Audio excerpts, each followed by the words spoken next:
सरस्वती नमस्तुभ्यं वरदे कामरूपिणीं विद्यारंभं करिष्यामि सिद्धिर्भवतु मे सदा। नमस्कार, स्वागत है सारे विद्यार्थियों का आपके अपने इस ऐप है ना जी। पर अब मेरे विद्यार्थियों, हम लोग पढ़ने वाले हैं आज क्या, अरे बोलो ना जी, आज हम पढ़ने वाले हैं आपकी अपनी कक्षा में, आपकी अपनी क्लास में बहुव्रीहि समास। समास कौन सा पढ़ेंगे? हम पढ़ेंगे बहुव्रीहि समास। कौन सा बहुव्रीहि समास? कौन सा समास पढ़ने वाले हैं जी? हम पढ़ने वाले हैं बहुव्रीहि समास। बोलो हाँ कि ना, है ना जी। बहुव्रीहि समास, अब पहले तो हर समास का अपना एक सूत्र होता है और उस सूत्र को आपको जानना भी है। हर समास का अपना एक सूत्र होता है और उस सूत्र को आपको जानना भी है। बोले तो समास का नाम बहुव्रीहि, तो हम लोग कहते हैं अन्य पदार्थ प्रधानो बहुव्रीहि। बोलो बोलो सभी लोग, अन्य पदार्थ प्रधानो बहुव्रीहि। बोलो बोलो सभी छात्र। अब भाई उच्चारण करते रहो, बोलते रहो, क्या बोलना है जी? अन्य पदार्थ प्रधानो बहुव्रीहि। अन्य पदार्थ, दो बार जब बोलते हैं ना, तो हम लोग इसका अर्थ ये ऑटोमेटिक, संस्कृत के जितने भी सूत्र वगैरह होते हैं, दो तीन बार जब बोल लोगे उसको ना, उच्चारण कर लो तो वो स्वयं अर्थ देने लगता है। जैसे यहाँ पर क्या, अन्य पदार्थ प्रधानो बहुव्रीहि, तो कहते हैं अर्थात जिस समास में सामासिक पदों से भिन्न किसी अन्य पद के अर्थ की प्रधानता होती है। देखो, हमने बताया कि हम लोग जो समास पढ़ते हैं पद के प्रधानता के आधार पर भी पढ़ते हैं। तो आपको हमने बताया था कि पूर्व पद और एक होता है उत्तर पद। किसी समास में पूर्व पद के अर्थ की प्रधानता होती है, किसी में उत्तर पद के अर्थ, किसी में दोनों प्रधान, किसी में एक भी नहीं, किसी में तीसरा पद प्रधान। तो इस तरीके से हम लोग पढ़ते हैं समास को। तो यहाँ पर फिलहाल कहा गया अन्य पदार्थ प्रधानो बहुव्रीहि।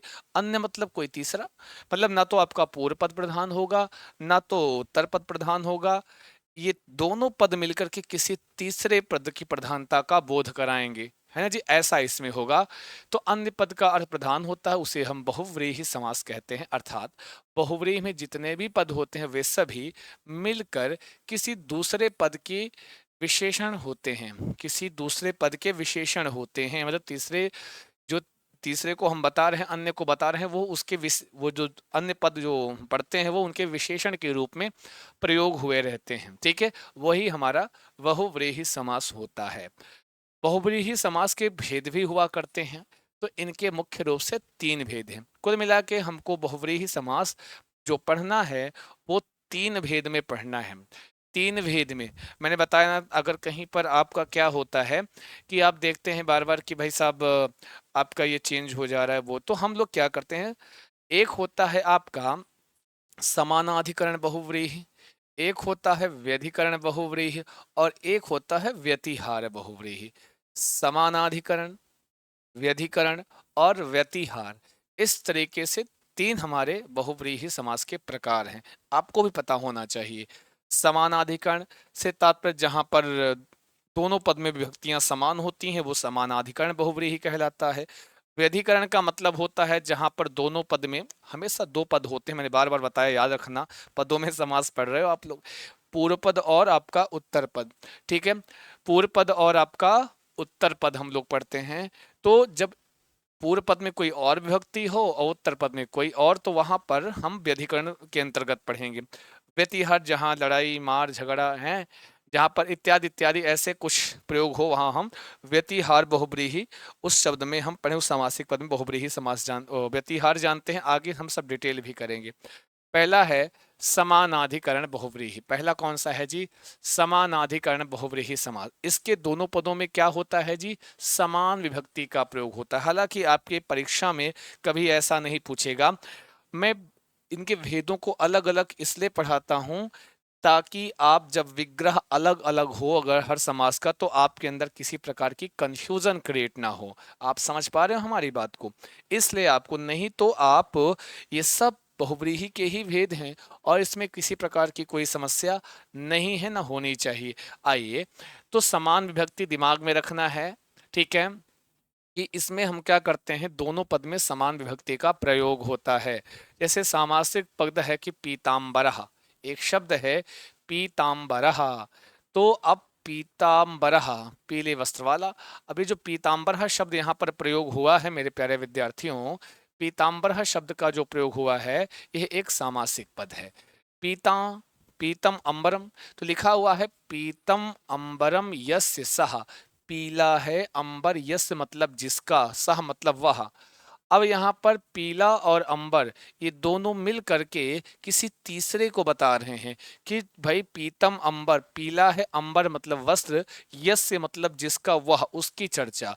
तो ये पीला वस्त्र विशेषण है किसी तीसरे की, ना जैसा कि पीछे कहा गया।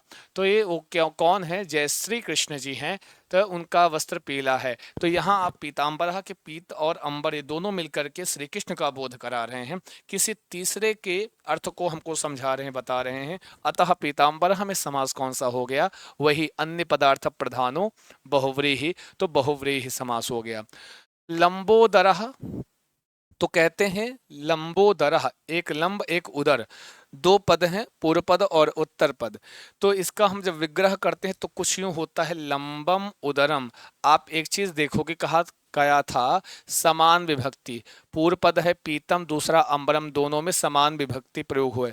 लंबम उदरम दोनों में समान विभक्ति प्रयोग है, अतः यह किस में आएगा, समानाधिकरण बहुव्रीहि में आएगा। जानते रहो, बाकी मैंने कहा आपसे ऐसा नहीं पूछेगा कि बताओ लंबोदर समानाधिकरण है कि व्यधिकरण है, ऐसा बहुत ही कम, रेयर केस, बहुत ही रेयर केस में आपसे पूछता है या नहीं पूछता है। ये 99% आप इसको श्योर मानिएगा।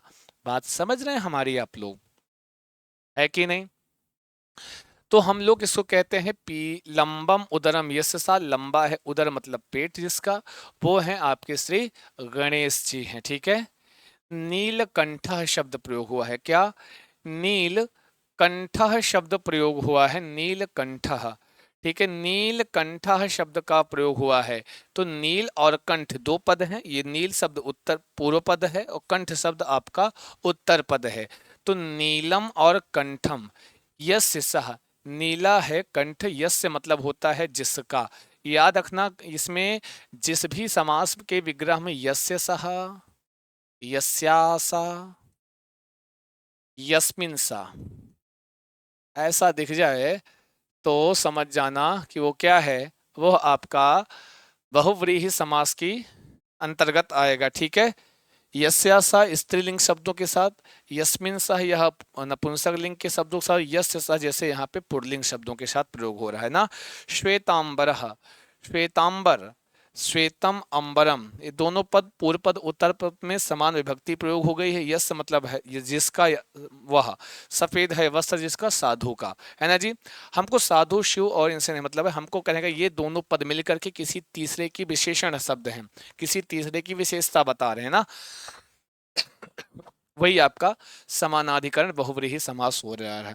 थोड़ा और इसके कुछ एग्जाम्पल्स हम लोग देख लेते हैं, समझ लेते हैं और जान लेते हैं। जैसे यहां लिखा हुआ है शुक्लांबरा, अब यह स्त्री लिंग है, तो शुक्लम अंबरम समान विभक्ति।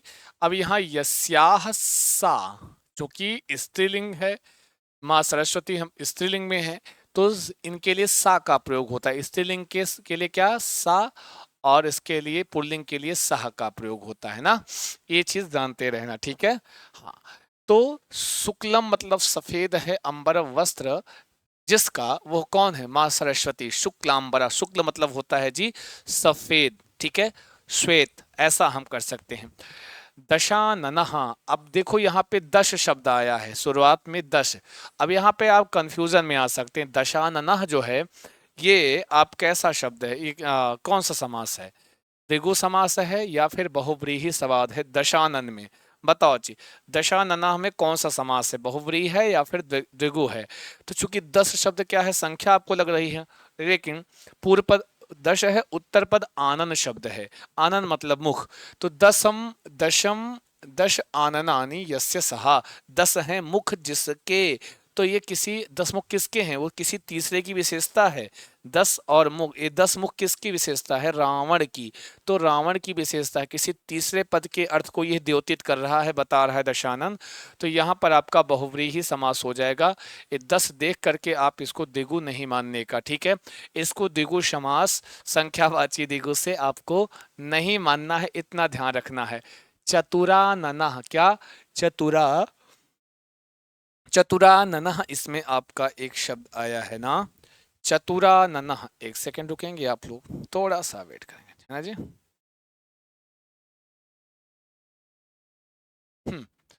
क्या जी है, चतुराननः, चतुराननः, चत्वारि आननानि यस्य सः।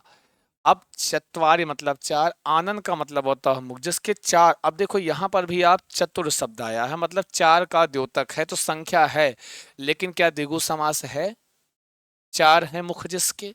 तो चार मुख जिसके हैं वो किसके हैं, वो किसी तीसरे की विशेषता है चार मुख होना, किसकी, ब्रह्मा जी के, उनके चार मुख हैं, तो हम उनकी विशेषता को बता रहे हैं चतुराननः, कि चत्वारि आननानि यस्य सः, चार हैं मुख जिसके, वो कौन, कोई तीसरा। और जब तीसरा का अर्थ दोनों पद मिल करके पूर्व और उत्तर पद तीसरे को बता रहे हैं, तो अब बहुव्रीहि समास तुरंत कर लेना, देर मत लगाना। तो ऐसी स्थिति में चाहे पूर्व पद संख्या हो, चाहे कुछ भी हो, अगर तीसरे की विशेषता बता रहा है तो वहां पे क्या लगाओगे, वहां पर आपको लगाना है सीधा सीधा, अरे बोलो, तो कहोगे सर वहां पे सीधा सीधा आपका कौन सा, बोलो बोलो, बहुव्रीहि समास, जल्दी जल्दी।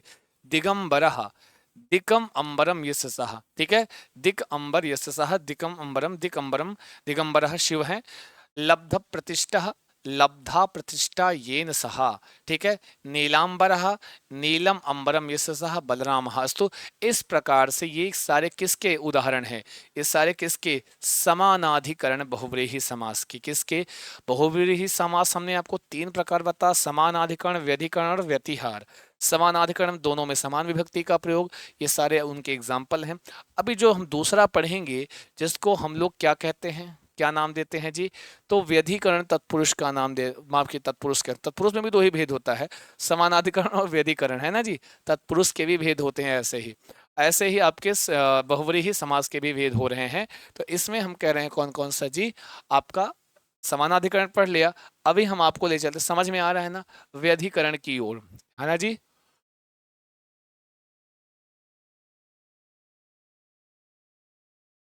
व्यधिकरण की ओर, बस एक सेकंड रुकिएगा आप लोग,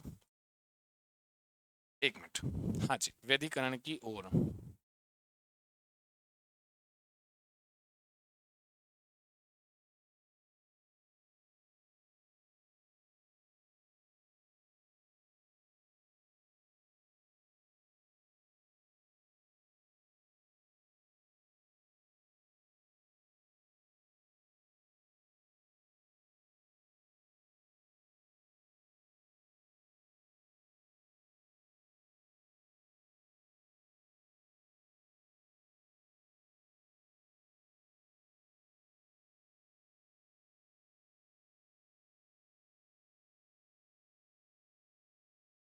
जी, तो व्यधिकरण बहुव्रीहि कहता है कि इसमें दोनों पद में अलग अलग विभक्तियों का प्रयोग होता है, दोनों में समान विभक्ति का प्रयोग आपको नहीं दिखेगा, ठीक है। तो जैसे आपको एक है वीणा पाणी, एक शब्द है वीणा पाणी, वीणा पाणी। अब वीणा पाणी में कौन सा समास है, वीणा पाणी। तो कहोगे वीणा पाणौ, यहाँ पे द्वितीया, द्विवचन है यहाँ पे। इसमें इसमें वीणा में अलग विभक्ति है, पाणौ में अलग विभक्ति है। तो वीणा पाणौ यस्याः सा, क्योंकि माँ सरस्वती के लिए आया है। ऐसे इधर शुक्लांबरा भी आया है, वो भी माँ शारदे के लिए ही है जी, ये शुक्लांबरा। लेकिन यहाँ इसमें कौन सा, इसमें समानाधिकरण हो रहा है, शुक्लम अंबरम विग्रह से अलग हो जाता है। यहाँ वीणा पाणौ यस्य सा, सरस्वती माता के लिए वीणा पाणौ शुक्लांबरा, दोनों में याद रखना, दोनों किसके हैं, दोनों किसके पर्याय हैं, जो किसकी विशेषता तीसरे की, तो सरस्वती माता जी की विशेषता बता रहे हैं। धनुष पाणी ही, धनु पाणौ यस्य सहा, धनु धनुष पाणी ही, धनुः पाणौ मतलब हाँ दोनों हाथ में, तो दोनों में धनुः में अलग विभक्ति है, पाणौ में अलग विभक्ति है। तो यस्य सह जिसके हाथ में क्या है, धनुष है, वो कौन है। हाँ, ये कह रहे हैं तो पूर्व पद और उत्तर पद दोनों मिलकर के आपको किसी तीसरे पद के अर्थ की विशेषता की ओर लेकर जा रहा है। तो इसको हम लोग कहते हैं क्या, धनुष पाणौ। हाँ जी, धनुः पाणौ यस्य सह धनुष पाणि। चंद्रशेखर कई बार परीक्षा में पूछता है। चंद्र इसमें क्या लगा जी, एक वचन, इसमें द्विवचन। चंद्र शेखरे यस्य सह, चंद्र है शिखर पर जिसके। तो चंद्र और शेखर, ये चंद्र और शेखर, ये दोनों, चंद्र और शेखर, ये दोनों पद मिल करके बता रहे हैं कि भाई चंद्रमा जिसके शिखर पर है, ये चंद्रमा शिखर पर ही विशेषता है किसकी, भगवान शिव की, है जी, भगवान शिव की विशेषता है, इसलिए इसको कहते हैं चंद्र शेखर। क्या बोलते हैं जी, चंद्र शेखर बोलते हैं, ये चीज ध्यान रखना, ठीक है। तो और पीयूष पाणी ही वैद्य को बोलते हैं, पीयूष पाणी ही, पीयूषम पाणौ यस्य सहा, जिसके हाथ में क्या है, पीयूष है, अमृत है ना जी। पीयूष जिसके हाथ में क्या है जी, पीयूष है, अमृत है, वो कौन, जिसके हाथ में अमृत है वो कौन है, वैद्य है, ठीक है। तो मृग नयनी, देख लेना जी, मृग नयनी स्त्रीलिंग का शब्द है, मृग के नयनों के समान है नयन जिसके। तो मृगस्य नयने इव नयने, मृगस्य नयने इव नयने यस्याह सा शब्द स्त्रीलिंग के लिए आया है। मृगस्य नयने इव नयने यस्याह सा, तो विग्रह, कुछ का विग्रह भी ध्यान रखना। मैंने कहा मेनली आपको ध्यान, देखो सामासिक पद देख के आप जान जाओगे कि समास कौन सा है, थोड़ा सा अगर ध्यान से पढ़े हो तो। मेन आपको अंतर आता है विग्रह में, मेन अंतर आता है कहाँ पर, विग्रह में। तो विग्रह को थोड़ा ध्यान से पढ़ना है। और चूंकि हर जगह विग्रह चेंज इसलिए भी हो जाता है क्योंकि हम कई अर्थों में, हम कई अर्थों में हम या कई प्रकार में हम पढ़ते हैं समास को। एक ही समास में उनके कई भेद हो जाते हैं, कई प्रकार हो जाते हैं, कई अर्थ में उनको हम समझते हैं, जानते हैं, पहचानते हैं, इसलिए ठीक है जी। जैसे लिखा है शूल पाणी ही, शूलम पाणौ यस्य सह, शूल है जिसके हाथ में, तो आप तो जानते ही हैं। शीतिकंठः, शीतिकंठः नीलिमा है जिसके कंठ में, वह भगवान शंकर, आप भी जानते हो। शीति कंठे यस्य सहा, तो यहाँ सप्तमी लग गई है, यहाँ आपका प्रथमा। शीति कंठे यस्य सहा, जिसके शीति मत, जिसके शीति ही कंठा यस्य सह, प्रथमा और सप्तमी, प्रथमा और सप्तमी। तो यहाँ पर दोनों पद में अलग अलग विभक्तियों का प्रयोग हुआ है, दोनों पद में शीति और कंठा में, दोनों में अलग अलग विभक्तियों का प्रयोग हुआ है, इसलिए यहाँ पर आपका समास कौन सा हो जाएगा, व्यधिकरण बहुव्रीहि। चूंकि हम व्यधिकरण बहुव्रीहि पढ़ रहे हैं, इसलिए हम आपको बार बार बता रहे हैं, बार बार कह रहे हैं कि ये व्यधिकरण बहुव्रीहि है, ठीक है। बाकी आपके एग्जाम में मैं फिर से बता दूं कि आपको बहुत रेयर केस में, जब बहुत स्तर ऊंचा करेगा तब भले पूछ ले कि बताओ धनुष पाणी में कौन सा बहुव्रीहि समास है, व्यधिकरण है या फिर आपका समानाधिकरण है। तो कहोगे धनुः पाणौ यस्य सहा, धनुः पाणौ, पाणौ में सप्तमी, तो इस तरह के दोनों में अलग अलग विभक्ति का प्रयोग हो रहा है। इसका मतलब है भैया समानाधिकरण नहीं है, यहाँ पर व्यधिकरण तत्पुरुष समास हो रहा है। बात तो समझ गए होंगे ना जी आप लोग, हाँ बात तो आप समझ ही रहे होंगे मेरे प्यारे प्यारे विद्यार्थियों। तो कोई दिक्कत तो नहीं है ना जी, समझ में आ रहा है। तो थोड़ा और आगे बढ़ लेते हैं, और आगे चल लेते हैं, आइए देखते हैं ना जी। फिर बात आती है जो तीसरा इसका प्रकार है, जो तीसरा प्रकार है उसको हम लोग क्या कहते हैं, उसको कहते हैं भाई हम व्यतिहार बहुव्रीहि। व्यतिहार देख लो जी, एक काम की चीज है, क्या बोलते हैं इसको, हम व्यतिहार बहुव्रीहि समास कहते हैं। क्या कहते हैं इसको, हम व्यतिहार बहुव्रीहि समास कहते हैं। जैसे युद्ध, लड़ाई आदि का ज्ञान कराने वाले सप्तम्यंत, जिसका अंत सप्तमी पे हो, तृतीयांत और तृतीया पे अंत होने वाले पदों में जो समास होता है उसे हम व्यतिहार बहुव्रीहि कहते हैं। कुल मिला के व्यतिहार का मतलब लड़ाई झगड़ा, मतलब जो लड़ाई इत्यादि युद्ध आदि का बोध कराएंगे जो शब्द, उसमें हम व्यतिहार बहुव्रीहि करेंगे। जैसे केशा केशी, हाँ केशा केशी, ये शब्द है क्या, केशा केशी। केशा केशी का मतलब होता है केशेषु। देखो सप्तम्यांत है, यहाँ केशेषु में सप्तमी लगी हुई है। इन्होंने कहा था सप्तम्यांत और तृतीयांत पद होगा, ठीक है, और उसमें लड़ाई झगड़ा ऐसा कुछ हो, युद्ध हो। तो केशा केसी का मतलब होता है केशेषु केशेषु गृहीत्वा इदम युद्धम प्रवृत्तम। इसका जल्दी आपको कभी भी विग्रह नहीं देगा, 99.9% में कभी इसका विग्रह करने को आपको नहीं देता है। यहाँ पर जो आपसे पूछता है, पूछेगा केशा केसी में समास कौन सा, तो केसा मतलब वही जो बाल पकड़ के आप ऐसे ऐसे हैं। कभी लड़े हो आप लोग? कभी आपने लड़ाई की है बाल पकड़ के? नहीं की है तो कोई बात है, अच्छी बात है। नहीं की हो तो मतलब वही जो बाल पकड़ के लड़ते हैं, संस्कृत में उसको कहते हैं केशा केसी। तो ये भी नया शब्द जान लो, केशा केसी कहते हैं केशेषु केशेषु गृहीत्वम इदम युद्धम प्रवृत्तम। जब हम बाल पकड़ के लड़ाई करते हैं तो उसको कहते हैं केशा। बालों को पकड़कर प्रारंभ होने वाला जो युद्ध होता है उसको केशा केशी कहते हैं। हस्ता हस्ती, हाथों से प्रवृत्त हुआ युद्ध। हस्ताभ्याम हस्ताभ्याम, तृतीया का बहुवचन, ठीक है। प्रवृत्तम युद्धम मतलब जो हाथों से लड़ाई करते हैं, हाथ से, है ना जी, आप देखना हाथ से पकड़ के ऐसे ऐसे हैं, तो हाथ से जो लड़ाई करते हो, हाथ से पकड़ के जो लड़ते हो, उसको कहते हैं हस्ता हस्ती। क्या बोलेंगे जी? हस्ता। आप बोलते रहो जी, जो भी सुन रहे हो चुप्पे बोलते भी रहो, इसको कहते हैं हस्ता हस्ती, ठीक है। क्या बोलते हैं? हंसता हंसते बोलते हैं। थोड़ा और बढ़ जाएं, आइए और आगे चलते हैं। फिर है आपका दंडा दंडी। तो भाई जब लाठी वाठी उठा लो एक दूसरे के ऊपर, बात समझ रहे हैं? आपने देखा होगा जब लाठी वाठी उठा के मारपीट करने लगो, जब लाठी उठा लिया आपने, तो इसका दंडा दंडी बोलते हैं। और लाठी उठा के मारपीट कर रहे हो तो वहां पे समास कौन सा होता है? बहुव्रीहि समास होता है। बहुव्रीहि में भी कौन सा वाला? तो व्यतिहार मतलब ही समझो लड़ाई झगड़ा, युद्ध, लड़ाई झगड़ा इत्यादि जहां पर हो और सप्तम्यांत प्रद हो, ऐसा हम वहां पे क्या करते हैं? दंडई। दंडई क्या है? ये दंडेश दंडेश प्रहत इदम युद्धम। इसका विग्रह जल्दी नहीं पूछता है, ये मैं आपको बार बार कह रहा हूँ, आपको मैं कई बार बताने का प्रयास कर रहा हूँ।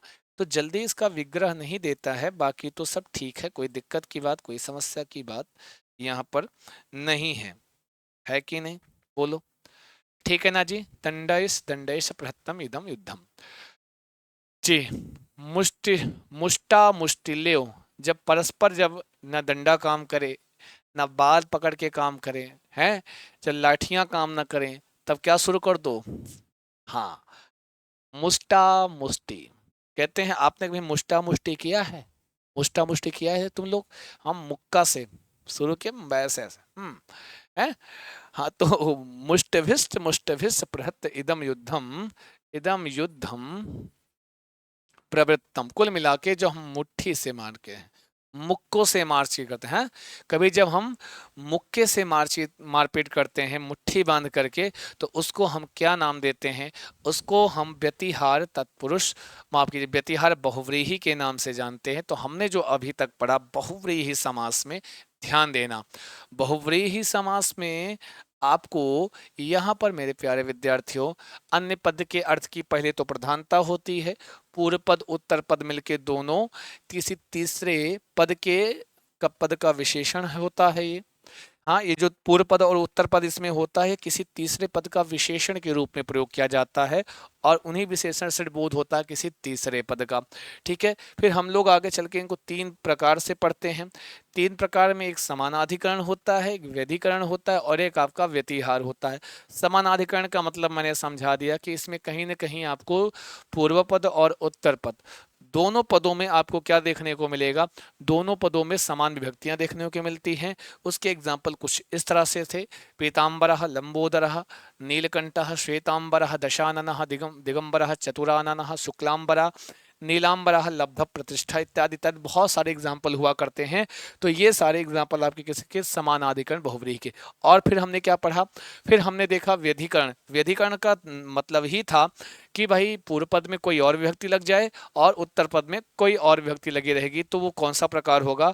वह होगा व्यधिकरण बहुव्रीहि। और यहाँ पर हम लोग जब इनको देखते हैं तो वीणापाणी धनुष्पाणि चंद्रशेखर, चंद्र शेखरे इव चंद्र शेखरे यस्य सह पीयूष पाणि मृगनयनी शूलपाणि शीतिकंठः। तो वीणा पाणु यस्य सह, पाणु सप्तमी, वीणा प्रथमा। तो यहाँ दोनों पद में वीणा और पाणि में दोनों यहाँ पर विग्रह करते समय अलग अलग विभक्तियों का प्रयोग हुआ है, इसलिए इसको हम व्यधिकरण बहुव्रीहि के नाम से जानते हैं। यही समानाधिकरण व्यधिकरण जानते रहोगे तो आगे तत्पुरुष पढ़ाएंगे, वहां पर भी उसको आपको ऐसे ही समझना है। तो व्यतिहार कहता है युद्ध, लड़ाई, झगड़ा, केसा केसी, हंसता हंसती, मुष्टा मुष्टि, दंडा दंडी इत्यादि, ये सारे किसके बहुत छोटे छोटे गिने चुने एग्जाम्पल हैं। तो इसको बस, और इसका विग्रह आपसे पूछेगा नहीं, ये जानते रहो। मतलब अब हम क्या बताएं, मैं इतना कह सकता हूँ 99.9% में नहीं पूछेगा, बाकी तो सब ठीक है ना जी। तो इस तरह से हम लोग आज बहुव्रीहि समास पर चर्चा हमारी हो गई। तो आज के लिए बस इतना ही रखते हैं, फिर मिलते हैं नेक्स्ट समास के साथ। तब तक के लिए अच्छे से पढ़ लो, अच्छे से जान लो। अगर ना समझ में आए तो कमेंट बॉक्स में कमेंट कर देना, ठीक है जी। फिर हम इस पर चर्चा करेंगे। बाकी जब इनका हम प्रैक्टिस वगैरह कराएंगे तो वहाँ पर हम लोग इस पर डिटेल देखेंगे। मतलब कहने डिटेल इन द सेंस, तो हम अपना अब ज्ञान को अपने आप को अप्लाई करना जब इसका हम लोग प्रैक्टिस वगैरह कराएंगे। तब तक के लिए नमस्कार, शुभम भूयात् सर्वदा, स्वस्थ रहो, मस्त रहो, व्यस्त रहो, करते रहो एग्जाम की तैयारी। All the best, thank you so much, बहुत बहुत शुक्रिया, धन्यवाद सभी को।